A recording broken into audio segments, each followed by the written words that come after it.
kembali lagi di Himasi on Podcast. Saya Fadila Renasani sebagai host dan dua narasumber kita, Kanda Iwan dan Kanda Ashraf. Pada kesempatan pada malam hari ini, kita akan membahas tentang sertifikasi profesi akuntansi, yaitu CAT. Sebelum masuk pada podcast pada malam hari ini, saya akan menjelaskan sedikit tentang sertifikasi profesi. Sertifikasi profesi adalah proses pengakuan atas keahlian, keterampilan, dan kompetensi seseorang dalam bidang tertentu. Nah, jadi sertifikasi profesi akuntansi itu sangat penting. Karena sertifikasi itu tidak hanya menunjukkan bahwa seseorang itu memiliki pengetahuan mendalam dalam bidangnya, tetapi juga menambah nilai dalam kredibilitas profesional. Misalnya dalam dunia accounting, sertifikasi seperti CA, CPA, dan CAAC, serta profesi yang lain yang dapat membantu seseorang mendapatkan pekerjaan yang lebih baik dan peluang kenaikan gaji. Nah, dalam episode kali ini kita akan membahas tentang profesi CAAT bersama dua narasumber kita yang sudah mendapatkan sertifikasi CAAT. Nah, langsung saja untuk kedua narasumber kita, apa sih CAAT itu? Mungkin saya dulu nih, kayak CAAT itu adalah satu sertifikasi profesi. Sudah dijelaskan sama Kak Gila terus, ya itu adalah untuk menunjang profesi akuntansi. Kenapa? Karena di era sekarang ini menjadi sarjana akuntansi SAK itu masih belum cukup menjadikan disitulah main atau fokus utama dari CAAT sendiri, Certified Associate Accounting Technician, bahasa Inggris, atau sertifikasi teknisi akuntansi. CAAT sendiri, sebelumnya permisi dulu nih, Kanda seperjuangan saya juga, Kanda saya juga Ashraf Musa Parlanaan yang sudah menyandang gelar CAAT, namanya Ashraf Musa Parlanaan CAAT sekarang ya, dipanggil teman-teman. Beliau adalah satu peserta yang mengikuti CAAT bersama dengan saya pada saat akhir November 2023 ya kemarin ya. Di awal tahun 2023 atau akhir tahun 2022 kalau tidak salah. Yang mana teman saya ini adalah satu yang nilainya disebutkan oleh asesornya, penilainya itu di atas rata-rata, mendekati tertinggi. Disebutkan asesornya pada saat itu.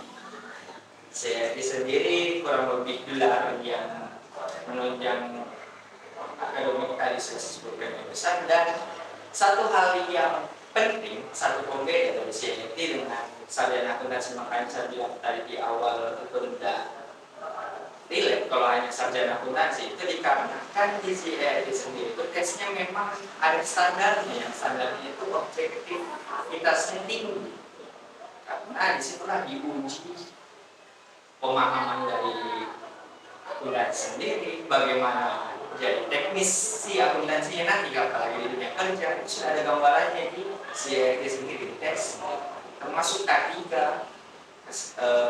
etika profesi, sampai dengan pembuatan laporan keuangan, karena kita berfokus di akuntansi. Itu saja penjelasannya.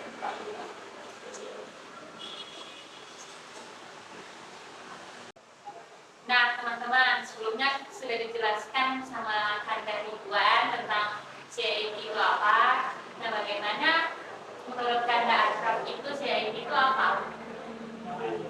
Menurut saya, nah jadi CAAT itu ya seperti Kanda Ridwan tadi bilang, CAAT itu merupakan singkatan dari Certified Associate Accounting Technician. Nah, sertifikat ini diterbitkan oleh BNSP atau Badan Nasional Sertifikasi Profesi.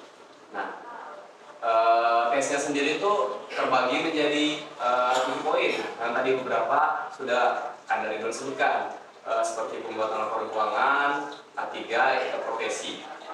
Nah di dalamnya lagi laporan keuangan itu terbagi lagi dia.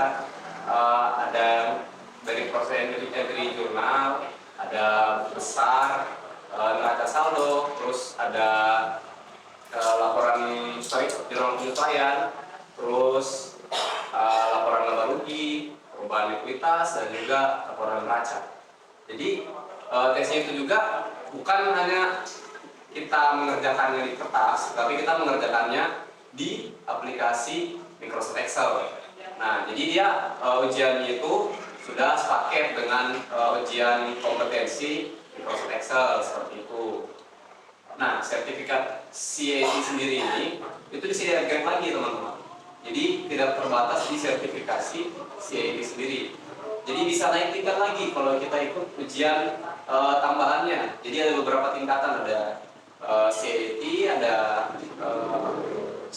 CAT ya, terus ada CPAT, Certified Professional Accounting Technician.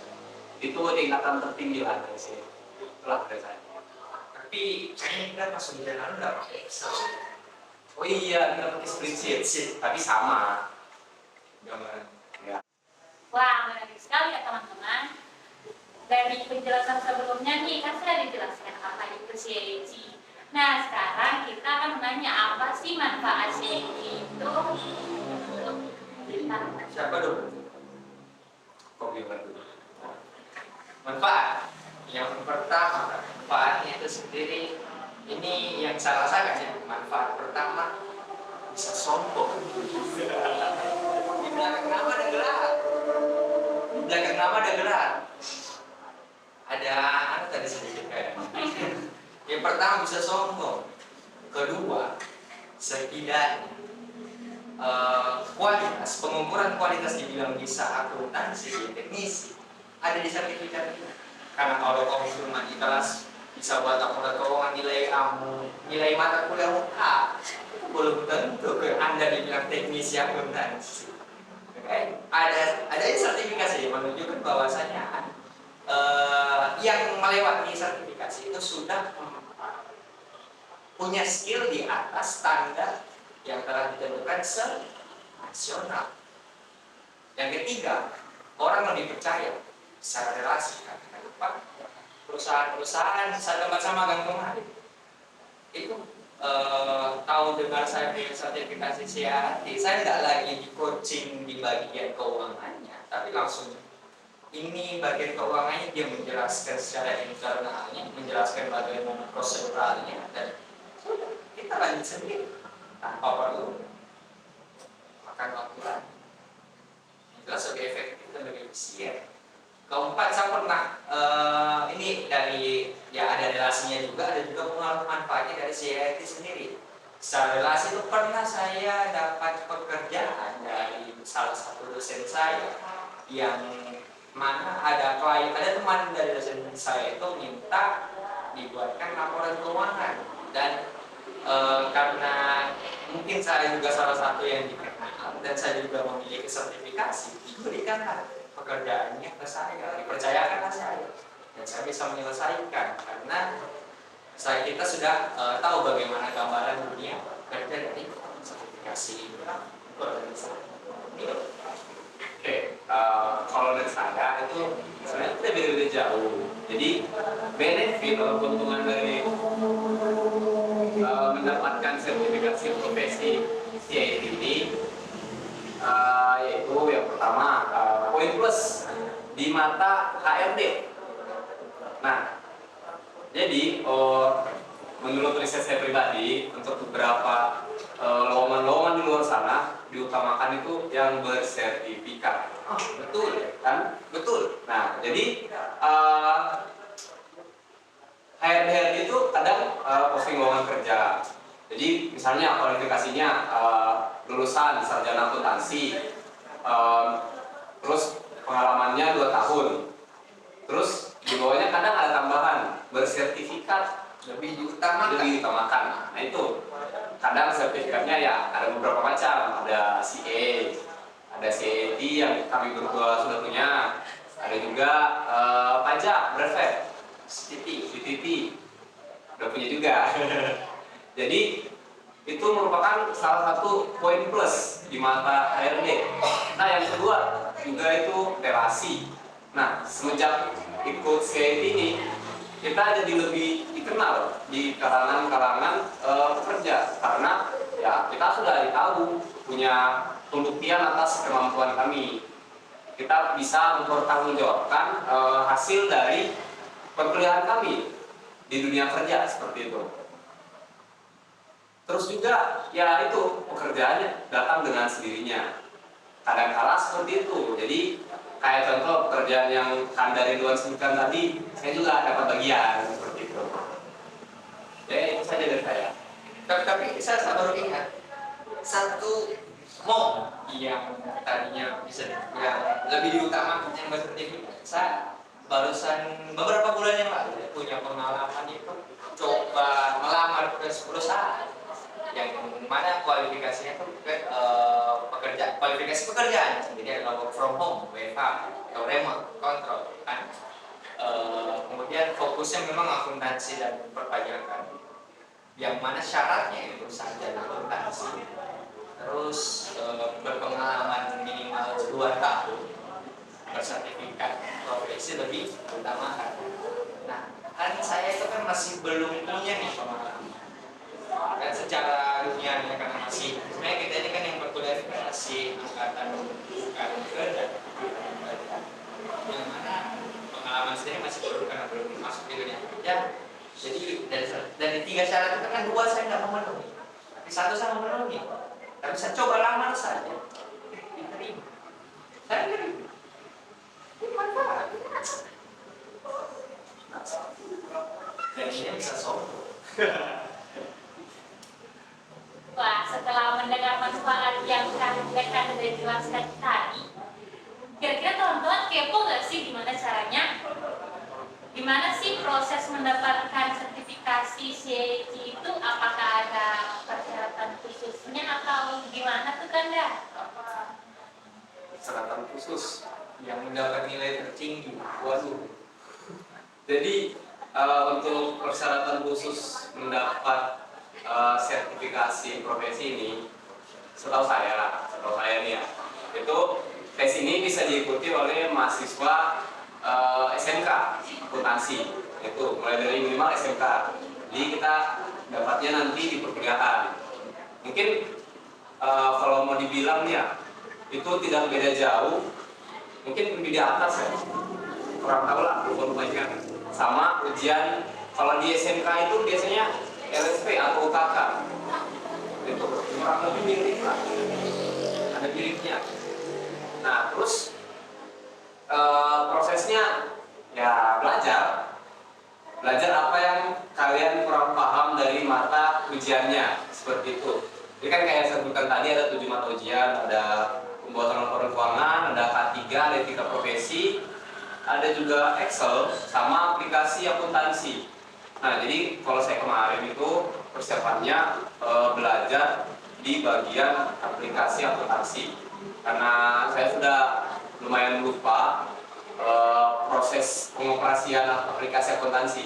Saya kan dulu lulusan SMK akuntansi, jadi saya di SMK pernah belajar itu, cuma lupa gitu. Jadi pas sebelum tes saya coba review lagi pembelajaran kemarin, coba tes lagi, dan saya merasa sudah cukup, ya sudah langsung ikut tesnya saja. Kan syarat tadi ya? Ya. Kalau saya sendiri, syaratnya ikut sertifikasi profesinya setidaknya punya modal, baik material ataupun kapasitas. Secara material, ambil ujian sertifikasi itu memang ada sedikit biayanya, tidak juga dibilang sedikit sih kalau dalam kalangan mahasiswa. Investasi. Ya kurang lebih bahasa investasi, sedikit investasi yang akan berguna untuk masa depan nantinya. Dan itu satu syarat utama karena sertifikasi berbayar. Kemudian secara kapasitas tadi kan sudah dijelaskan teman seperjuangan saya, belajar ya belajar, membiasakan. Namun terlepas tadi saya bilang ada investasi, per hari ini, per sekarang itu ada programnya siapa namanya? Jurusan itu mendanai sertifikasi profesi sama seperti kayak kita kemarin. Kita gratis kemarin, tidak perlu ada investasi. Per tahun ini juga ada yang mana persyaratannya yang untuk diikutkan sertifikasi profesi ini didanai jurusan itu adalah ikut pelatihan CAT yang diadakan oleh Simaksi Bekuntan yang diadakan di Maksi. Itu syaratnya kalau mau tanpa. Nah, tadi kan sudah dikasih tahu apa saja sih persyaratannya dan persyaratan khususnya itu apa aja. Nah, Kak, gimana sih saran atau tips bagi mereka yang tertarik untuk mengikuti CAC ini? Sebenarnya yang terbaik sepertinya. Untuk tips dicicil belajarnya. Jadi untuk mahasiswa akuntansi bukan di Universitas Tadulako saja ya. Siapa tahu ada penonton di luar sana, mungkin di daerah Jawa, Sumatera, Kalimantan, Papua, Maluku, ataupun Nusa Tenggara. Jadi tipsnya itu mulai dicicil belajarnya. Nah, dicicil belajarnya, belajar apa yang dicicil? Nah, itu yang jadi kebutuhan dasar kita sebagai mahasiswa akuntansi, yaitu laporan keuangan. Harus pahami komponen-komponennya, alur pembuatannya, dan juga cara pembuatannya. Dipahami baik-baik. Terus yang kedua itu skill wajib yang menurut saya betul-betul wajib harus dipunyai sama mahasiswa akuntansi, itu komputer ya, Excel khususnya, ataupun spreadsheet. Salah satunya, kalau bisa dua-duanya, poin plus lagi. Sama aplikasi akuntansi, kalau bisa ya minimal satu lah, seperti itu. Dari Keriban? Ya, tips kalau kamu mau ikut di sana, ikuti 10 pelatihan, 10 kali pertemuan pelatihan formal yang dilakukan di Maksi. Karena perancang dalam pelatihan itu adalah orang yang bersiap. Kemudian nikmati prosesnya, jangan mengeluh. Kalau mungkin hanya terkena susah apa, oke nggak masalah kalau mengeluh seperti itu, tapi tetap dikerjakan, bukan berarti mengeluh langsung hilang, lari, tidak lanjut pertemuan lagi, atau tidak dikerjakan. Jangan terbiasa dengan komputer sama luangkan waktu, karena walaupun 10 sesuai, kalau dia ini sedikit speed ya, walaupun nantinya pelatihannya itu 10 kali pertemuan formal, tapi di sela-sela antara 10 pertemuan itu ada nanti yang tidak termasuk dalam 10 formal, jadi bisa lebih. Kayak luangkan waktu Anda, jangan stres, jangan mengeluh, di proses secara singkatnya seperti itu. Nah, jadi begitu guys tips dan sarannya. Terus Kak, Tunggu dulu. Satu lagi. Bahasa Inggrismu biasakan. Ada yang kemarin tidak lulus karena bahasa Inggris. Ya, bagus. nah, apa aja sih Kak tantangan terbesarnya dalam yang dihadapi pas mendapatkan sertifikat? Tantangan terbesar. Iya. Tantangan terbesar kalau menurut saya sendiri itu hanya ya hal-hal teknis. Saya pernah tuh kemarin ujian pas dapat komputer tuh keyboardnya itu ada satu angka yang nggak bisa kalau pakai yang angka di atas huruf. Dan biasanya ada yang keyboard itu kan umumnya hanya huruf di atasnya angka. Tapi ada juga kok yang mouse-nya itu yang keyboardnya itu yang punya tambahan khusus angka kan. Nah, saya ingat itu di angka nomor 7 mendatang itu tidak bisa dipencet. kayak cara taktisinya, pakai keyboard komputer langsung. Tiap angka 7. Dan nominal pada saat itu pembayaran perantauan hanya 678,77 rupiah. Itu sore itu di situ tantangan itu paling besar deh, walaupun teknis. Makanya mungkin suatu saat kalau persiapan ujian itu semua harus dalam keadaan normal. Iya. Itu kalau saya. Selain itu belajar dan sebagainya tidak ada tantangan karena ya dibiasakan. Walaupun mulai awalnya terpaksa, mulai berjalan, mulai terbiasa jadi suka jadi cinta. Terus aja. Ya kalau tantangan ya dari saya, tantangan itu ketika hari berjalannya ujian, itu waktunya lumayan lama. Apalagi hari pertama. Jadi hari pertama itu dari pagi jam 8 sampai sore jam 4. Ya kalau dibilang untuk hari kerja orang kantoran itu normal. Cuma untuk kita yang benar-benar dikuras pikirannya kita, diperas baik-baik, itu salah satu hari yang membuat saya capek secara mental. Ya fisik juga, soalnya duduk lama depan komputer, terus mata itu ya agak perih. Nah jangan lupa kalau mau tesnya itu siapkan air minum. Wajib. Bisa jadi. Nah, itu teman-teman tantangannya. Terus Kak, apa aja sih pengalaman menarik setelah mendapatkan sertifikasi CIT itu? Setelahnya, Iya. ya setelah saya mendapatkan CIT, saya mulai banyak mengajar orang. Banyak yang minta dikasih tahu kenapa saya nggak lulus sebagai ajarkan sama Mayo. Semenjak itu kan pada saat itu kita ujian komputer saya pakai Mayo, sekedar informasi. Ajarkan spreadsheet, rumus lumur, diajarkan begini sudah bentuk laporan keuangan dan sebagainya.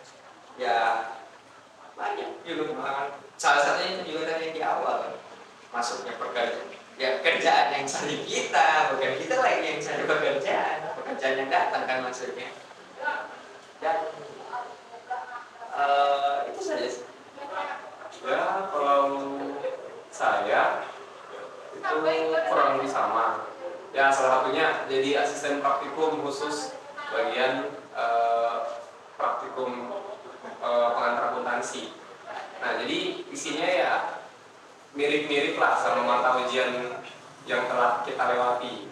Jadi hal yang kita bantu ajarkan ke adik-adik junior kita ini merupakan hal yang telah kami lewati sebelumnya. Jadi beratnya kita persiapkan mereka lebih awal. Kita walaupun kita dapat di pertengahan perkuliahan, kita persiapkan mereka lebih awal lagi supaya ya kedepannya mereka sudah siap untuk menghadapi ujian-ujiannya. Tinggal review-review saja seperti itu. Ya itu saja sih. Nah, dari semua penjelasan kanda-kanda ini, dari penjelasan apa itu CIC sampai tips dan sarannya, sekian podcast pada kali ini.